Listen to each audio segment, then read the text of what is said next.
Welcome back to the channel and to another review.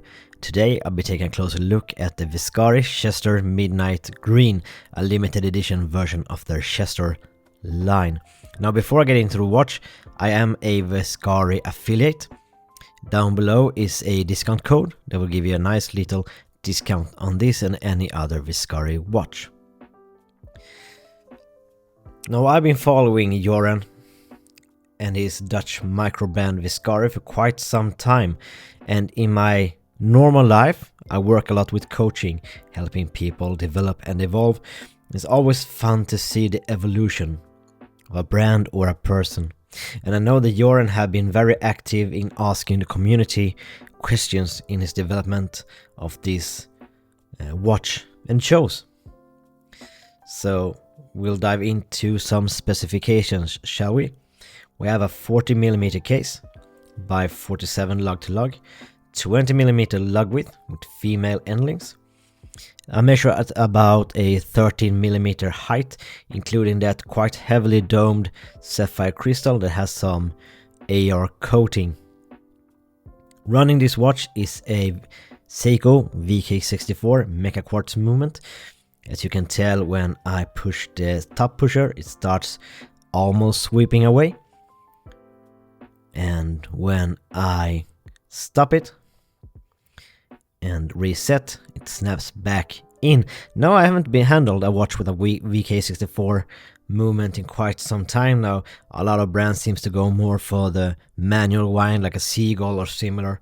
But it's nice to have a quartz watch in the collection. Solid stainless steel bracelet with quick release spring bars. And some nice detailing. We have a lot of polishing and a lot of brushing and some polished mid-links.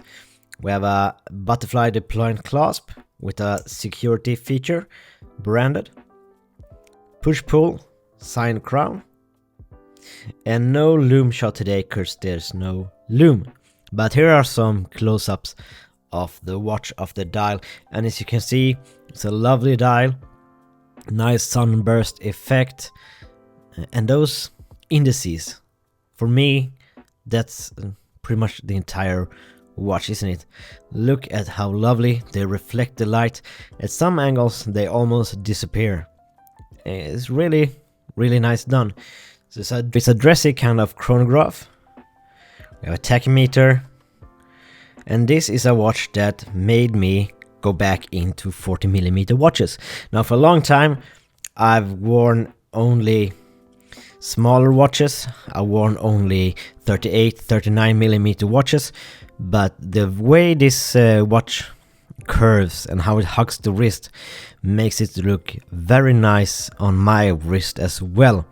So thank you Vescari for opening the door to more watches to buy and to get more poor in buying them. Do we have any moans and niggles? Well, there's a couple. Well, there's obvious no micro adjust, but we do have some half links, as you can see here. So actually getting a good fit wasn't that hard. It's a bit thicker than it needs to be. Being a quartz movement, maybe could be slimmer, 13mm thick. Shaved up a couple of millimeters he could have done, I think. Not that it matters, not that it's bothersome, but could be nice. And also, I guess the feature of those beautiful indices is also a mount, because when it goes in the dark, it's, at least for us with poor vision, a bit hard to read. Now, legibility isn't the main feature of a dress watch necessarily, and in the 95% of the time, no issue whatsoever. But those might be the moans you might have. Not too petty. All that's left to do is to put it on my 16.5 17cm wrist. And this is how it wears. As I said, got me back into 40mm watches. Curves the wrist nicely, no overhang, comfortable. A decent heft to it. I can feel it on wrist without being troublesome. Nice Nicely done. You're nicely done, Vescari. Can't wait to see what you do next. And that's it, guys. Until next time, stay safe, please like and subscribe, and bye bye.